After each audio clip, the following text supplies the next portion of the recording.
नमस्कार दोस्तों, मैं सचिन। आपका स्वागत है आपके अपने YouTube चैनल रोजगार विद सचिन पर। तो बच्चों, आज जो हमारी क्लास होगी, मैथ की क्लास होगी, लैसे मैसे का भाग 2 होगा। इससे पहले बच्चों हमने भाग 1 आपको करा दिया है। आज जो क्लास होगी मैथ की, लैसे और मैसे, उसका भाग 2 होगा। बच्चों ये 5 क्वेश्चन हमने लिखे हैं बोर्ड पर, और ये 5 के 5 क्वेश्चन किसी ना किसी एग्जाम में आए हुए हैं। इनमें से 2 क्वेश्चन तो यूपी टेट के पेपर में ही पूछे गए हैं, यूपी पुलिस एग्जाम में, एसएससी में भी। तो ये 5 क्वेश्चन बड़े बेहतरीन लिखे हैं। तो आइए चलते हैं क्वेश्चन की ओर। पहला क्वेश्चन ये लिखा है बच्चों कि 0.36, 1.2, 4.8 का लघुत्तम समावर्तक ज्ञात कीजिए, यानी कि एलसीएम हमें इसका निकालना है। तो बच्चों ये क्वेश्चन मैं आपको ये पहला क्वेश्चन यहाँ पे सॉल्व करा देता हूँ।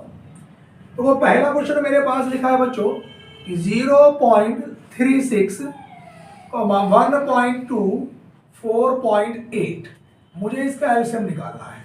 तो सबसे पहले बच्चों मुझे ये पॉइंट हटाने होंगे। अगर मैं ये पॉइंट हटाऊंगा तो पॉइंट हटाने के बाद यहाँ पर मेरे पास 2 जीरो बढ़ जाएंगे। जितने अंक होते हैं उतने जीरो बढ़ जाते हैं। यहाँ पर मैं पॉइंट हटाऊंगा, ये पॉइंट के बाद 1 अंक है, 1 जीरो बढ़ जाएगा बच्चों। यहाँ पर भी 1 जीरो बढ़ जाएगा। अब क्या करते हैं, कुछ बच्चे इसका उत्तर डायरेक्टली निकाल देते हैं, ऑप्शन तो मैच कर जाता है लेकिन उत्तर गलत हो जाता है। अगर ये आपस में किसी से कट रहे हैं पहले बच्चों, तो इसको काट लेना चाहिए। अगर मैं 4 के पाड़े से बात करूं, 4 नम 36, 4 के पाड़े से 100 कटेगा 25 बार, 2 के पाड़े से 12 6 बार, 2 पंजे 10, फिर 2 के पाड़े से 48 24 बार, और 2 के पाड़े से ये 5 बार। अब मेरे पास बच्चों क्वेश्चन बनाए 36 बटे, सॉरी कटने के बाद बना 9 बटे 25, 6 बटे 5, 24 बटे 5। अब देखो यहां पर क्या लिखा है, इसका लघुत्तम समावर्तक। अगर बच्चों लघुत्तम पूछा है और भिन्नों में कोई संख्या दे रखी है, तो लघुत्तम पूछा है तो ऊपर वाले का लैसे और नीचे वाले का मैसे। अगर ये महत्तम पूछता तो बच्चों ऊपर वाले का मैसे और नीचे वाले का लैसे। तो मुझसे पूछा है लघुत्तम, तो मैं ऊपर वाले का क्या लूंगा बच्चों, लैसे, जिसे मैं बोल सकता हूं एलसीएम, और नीचे वालों का बच्चों में क्या लूंगा, मैसे, जिसे मैं बोल सकता हूं एचसीएफ। तो बच्चों यहां पर जब मैं 9 6 24 का अगर मैं एलसीएम लूंगा, जिन बच्चों को एलसीएम निकालना नहीं आता तो वैसे निकाल सकते हैं कि 9 6 और 24। यहाँ पे ये मेरे पास 2 के पाड़े से 9 नहीं कटेगा, 2 तिया 6, 2 के पाड़े से ये 12 बार, फिर 2 से काटा, ये 9 नहीं कटेगा, 3 और ये 2 छंग 12, फिर 2 के पाड़े से यहाँ पर 9 नहीं कटेगा, 3 और 2 तिया 6, 3 के पाड़े से 3 तिया 9, 3 करना 3, 3 करना 3, फिर 3 के पाड़े से 1 1, और यहाँ पे आप लोग ध्यान देंगे बच्चों, ये मेरे पास 2 दूनी 4, 4 दूनी 8, 8 तिया 24, और 24 तिया कितना हो गया बच्चों, 72। तो इनका जो एलसीएम निकल के आया बच्चों, वो कितना निकल के आया, 72, 72। और मैं से इनमें सभी में जो कॉमन संख्या है बच्चों वो कितनी है, 5। तो वो में से क्या होता है, जो सब में कॉमन होता है, 5 के टेबल से सारी कर सकती है। 72 को अगर मैं बच्चों 5 से भाग करूंगा तो यहाँ पर 5 ही का नाम 5, 7 में से 5 घटाया 2, 22, 5 चौक 20, फिर ये 2 पॉइंट लगाया 0, 5 चौक 20। तो यहाँ पे बच्चों हमारे पास जो निकल के आया है 14.4, ये बच्चों हमारे पास पहले वाले क्वेश्चन का सही आंसर होगा, जो हमारे पास विकल्प नंबर सी है, 14.4। उम्मीद करता हूं सभी बच्चों को बात ये समझ में आ रही होगी। तो पहला क्वेश्चन सभी बच्चों ने कॉपी कर लिया होगा। हम क्वेश्चन नंबर दूसरे की ओर चलते हैं बच्चों। दूसरे नंबर का जो क्वेश्चन है कि 2 संख्याएं जो अनुपात में है किसके बच्चों, 3:4 के, इनका लघुत्तम समावर्तक 84 है, तो इनमें से बड़ी संख्या क्या है। ठीक है, हमारे पास बच्चों यहां पर ये क्वेश्चन सभी बच्चों ने उतार लिया होगा, मैं इसको मिटा देता हूं। क्वेश्चन नंबर दूसरे पे चलते हैं बच्चों। तो वो उसने कहा कि दो संख्याएं हैं, उनका जो अनुपात है बच्चों वो कितना है, 3:4, और उनका जो एलसीएम है, एलसीएम दे रखा है बच्चों 84, इनमें से बड़ी संख्या क्या है।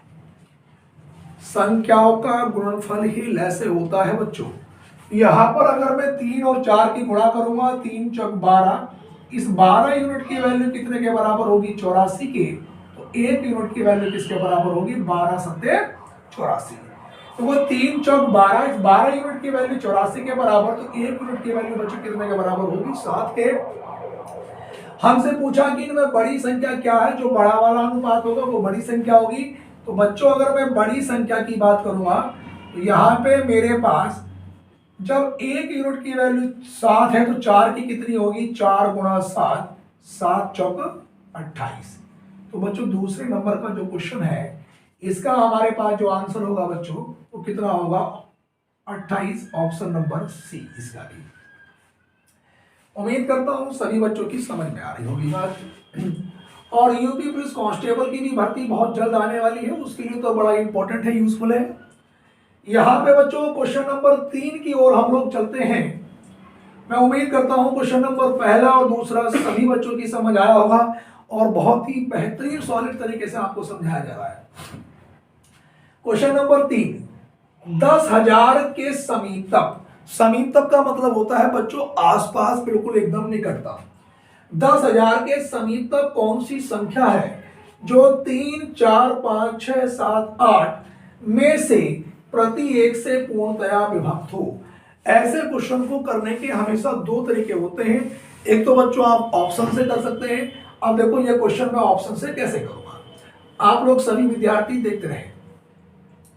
10,000 के समीपतम, समीपतम का मतलब क्या होता है, आसपास। अब जो मेरे पास जो इसका पहला वाला ऑप्शन है, अगर मैं ऑप्शन से करूं बच्चों तो पहला ऑप्शन तो है 9240, और बच्चों दूसरा जो ऑप्शन है वो कितना है, 9996। सी ऑप्शन है 10,000 और डी ऑप्शन है 10,080। मैं आपसे बात करूं बच्चों, मैंने कहा कि आपके आसपास कक्षा में कितने विद्यार्थी हैं, तो आप अपने आप को काउंट नहीं करेंगे। ऐसे उसने कहा बच्चों 10,000 के आसपास, तो 10,000 के आसपास 10,000 तो बच्चों हो नहीं सकता, तो ये वाला विकल्प तो हमारा गलत हुआ। 10,000 के आसपास 9240 भी 10,000 से बहुत दूर है, तो ये वाला ऑप्शन भी हमारा गलत हुआ। अब उसने कहा क्या, मेरे पास अब ये दो ऑप्शन बचे बच्चों, 9996 और 10,080। उसने कहा 10,000 के समीपतम कौन सी संख्या है जो 3 से भी कटती हो, 4 से भी, 5 से भी, 6 से भी, 7 से भी और 8 से भी। अब ये दो ऑप्शन मेरे पास बचे बच्चों। अब देखो इसके लास्ट में 6 है, 5 के पहाड़े में कहीं पर भी 6 नहीं आता, तो ये वाला ऑप्शन भी क्या हुआ बच्चों, गलत। तो हमारे पास जो इसका सही ऑप्शन है वो कौन सा है, डी ऑप्शन, 10,080। दूसरा बच्चों इसका करने का तरीका क्या था, आप इन सब का एलसीएम ले लेते, एलसीएम लेने के बाद आप 10,000 को भाग करते, जितने की कमी होती बाद में डिवाइड होने के लिए उतना आप लोग इसमें ऐड कर देते, ठीक है। अब क्वेश्चन नंबर चलेंगे हम लोग बच्चों 4 की ओर, 4th नंबर की ओर। क्वेश्चन नंबर 4 ये है कि दो संख्याओं का जो योग है वो कितना है बच्चों, 36। उसने योग दे रखा है 36 और महत्तम समावर्तक इनकी जो एचसीएफ है वो 3 दे रखा है और एलसीएम दे रखा है बच्चों 105। और उसने पूछा है इन संख्याओं के व्युत्क्रमों का योग। सबसे पहली बात तो व्युत्क्रम होता क्या है, व्युत्क्रम होता है बच्चों अपोजिट संख्या। मान लो सपोज करिए अगर मैंने 1/2 लिखा तो इसका उल्टा कितना होगा, 2/1। तो ऐसे निकालने के लिए मुझे सबसे पहले तो ये संख्याएं पता होनी चाहिए कि बच्चों को संख्याएं कौन कौन सी हैं। तो इसको करने का भी एक बड़ा बेहतरीन तरीका है, तो आइए करते हैं क्वेश्चन को। उसने कहा कि दो संख्याओं का जो एलसीएम है, देखो मैं से कितना है मेरे पास 105 और लय से कितना है 3। हमेशा ध्यान देंगे लय से हमेशा मैसे से पूर्णतया डिवाइड होता है।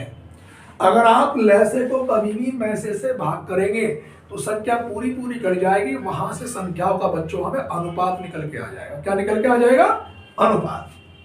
तो वो 3 के टेबल से अगर मैंने काटा तो 3 तिया 9 और 3 पंजे 15, ये 35 पूरा पूरा घटा। 35 को ऐसे संख्या में तोड़ेंगे जो अनुपात आसपास का हो, तो 5 सत्ते 35।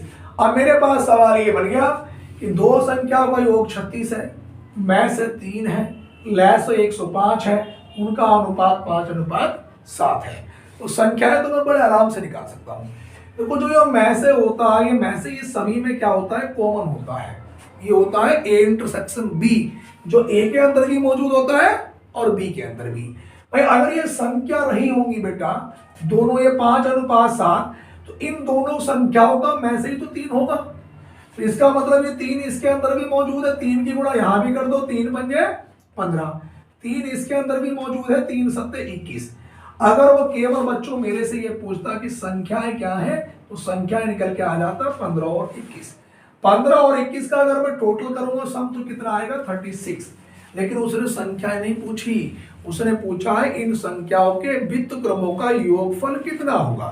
तो बच्चों देखो ध्यान दो, 15 का अगर व्युत्क्रम निकालूंगा मैं तो कितना होगा 1/15 प्लस 21 का व्युत्क्रम उल्टा 1/21। इन दोनों का एलसीएम ऊपर दे ही रखा है 105। 15 के पाड़े से 15 सत्ते 105, 21 पंजे 105, 7 और 5 12/105, तो 3 चक 12, 3 तिया 9, 3 पंजे 15। तो बच्चों मेरे पास आंसर जो बना बेटा वो कितना बना, 4/35। तो ये 4/35 है मेरे पास, कौन सा वाला ऑप्शन हुआ बच्चों, सी ऑप्शन। उम्मीद करता हूं सभी बच्चों की बात में ये समझ में आ रही होगी। इसके बाद बच्चों क्वेश्चन नंबर हम लोग चलते हैं 5 की ओर। 5वां क्वेश्चन भी बड़ा बेहतरीन है। ये क्वेश्चन कहा, वह छोटे से छोटा 7 का गुणज क्या होगा जिसे 6, 9, 15, 18 से भाग देने पर प्रति एक दशा में 4 शेष बचे। इस तरह के क्वेश्चन जब भी होते हैं बच्चों, उन्हें करने के भी 2 तरीके होते हैं, या तो वो ऑप्शन से होगा या फिर वो बिना ऑप्शन के आप एलसीएम लेके कर सकते हैं। देखो ध्यान, यहां पे आप लोग ध्यान देंगे बच्चों, क्वेश्चन नंबर 5 को मैं सॉल्व कर देता हूं कि वह छोटे से छोटा 7 का गुणज क्या होगा। तो वो सबसे पहली बात तो बच्चों तुम्हें यह पता होना चाहिए 7 का जो गुणज है इसका मतलब क्या है। 7 के गुणज का मतलब ये है कि वो 7 के टेबल में आता हो, 7 के पहाड़े से पूर्णतः विभक्त होता हो। तो 7 के टेबल में 7, 14 इस तरह से आगे तक ये चलते रहेंगे। अब देखो ध्यान दो, 7 का गुणज यानी कि 7 से वो पूरा पूरा कटता हो। अगर मैं ऑप्शन उठाऊं तो बेटा पहला वाला जो ऑप्शन है ये 7 से नहीं कटता। मैं दूसरा ऑप्शन उठाऊं 7 ही करना, 7 बचा 2, 24 भी 7 से नहीं कटेगा। मैंने अगर बेटा तीसरा वाला ऑप्शन उठाया 7 दूनी 14, 44 भी 7 से नहीं कटेगा। अगर मैं डी ऑप्शन की बात करूं 364 की बेटा, अगर मैं इसको 7 से डिवाइड करूंगा तो 7 पंजे 35, बचा ये 1 और ये 2, 4, 7 दूनी 14। तो ये पूरा पूरा मेरे पास कटा। तो मेरे पास बच्चों ऑप्शन कौन सा वाला हुआ, डी ऑप्शन। ये तो है करने का विकल्प से करने का तरीका। अगर आपको बच्चों विकल्प से नहीं करना, तो यहां पर मेरे पास 6, 9, 15, 18 का अगर बच्चों में एलसीएम लूंगा तो एलसीएम कितना निकल के आएगा, 90। अब मैं लिखूंगा बच्चों 90 के कितना रिमाइंडर बच रहा था, 4, और कितने से पूरी पूरी डिवाइड थी, 7 का गुणज। तो आप के की जगह एक्स भी मान सकते हैं। यहाँ 90 मेरे पास ये एलसीएम निकल के आया बच्चों, और यहां पे क्या है बच्चों, मैंने के मान लिया, जो शेष था वो इसमें जुड़ जाएगा, और कितने से पूर्णतः विभक्त होनी चाहिए, 7 से। तो बच्चों यहाँ पे के बराबर 1, 2, 3, मैं ये जब तक मानता जाऊंगा जब तक ये पूर्णतः रूप किससे ना कट जाए, 7 से। सपोज करो मैं के की वैल्यू 1 लेता हूं तो 90 गुणा 1, 90 का ना 90, और 90 में 4 जोड़ा 94, क्या 7 से कटता है, नहीं कटता। तो ये विकल्प तो गलत हो गया, और कम से कम 1 लेने पर 94 आ रहा है, तो 74 तो हो ही नहीं सकता। अगर मैं वैल्यू 2 ले लूं तो 90 गुणा 2, 90 गुणा 2 180 हो गया। 180 में 4 जोड़ा 184, 7 से भाग करा नहीं करता। इसी तरह ऑप्शन मेरे पास 364 बचा। तो यहां पर बच्चों अगर मैं के की जो वैल्यू है, यहां पर अगर मैं 4 ले लूं, 4 इन तीनों, अगर मैं 3 लेता तो 9 3 27, 270 प्लस 4 274 ऑप्शन में था नहीं। अगर मैं 4 वैल्यू ले लूं तो यहाँ पे 90 गुणा 4 और प्लस का 4 और बटे में 7, 9 चौक 36, 360 और 4 364 को अगर मैं 7 से भाग करूंगा तो पूरा बच्चों कितनी बार कट जाएगा, 52 बार डिवाइड होगा। तो हमारे पास जो सही इसका उत्तर है बच्चों को कितना है, 364, डी ऑप्शन। मैं उम्मीद करता हूं सभी बच्चों को पांचों के पांचों क्वेश्चन बहुत ही बेहतरीन तरीके से समझ में आए होंगे। अगर लगता है फिर भी किसी बच्चों को कोई क्वेश्चन समझ में नहीं आता तो बच्चों ये मेरा व्हाट्सएप नंबर है 9719300495, यहाँ पे भी आप लोग क्वेश्चन अपने मैसेज कर सकते हैं। अगर किसी बच्चों को ऑफलाइन भी पढ़ना हो, ये ऑफलाइन में मैं 1 to 100 क्वेश्चन कराता हूं, तो वो इस कॉन्टैक्ट पे संपर्क कर सकता है। तो मैं सभी विद्यार्थियों से रिक्वेस्ट करूंगा कि जो अगली वीडियो भी देखना चाहते हैं, जिन लोगों ने अभी हमारे चैनल को सब्सक्राइब नहीं किया है तो बच्चों को प्लीज जरा चैनल को सब्सक्राइब जरूर कर ले और हमारी वीडियो कैसी लगी कमेंट बॉक्स में लिख के जरूर बताएं। धन्यवाद।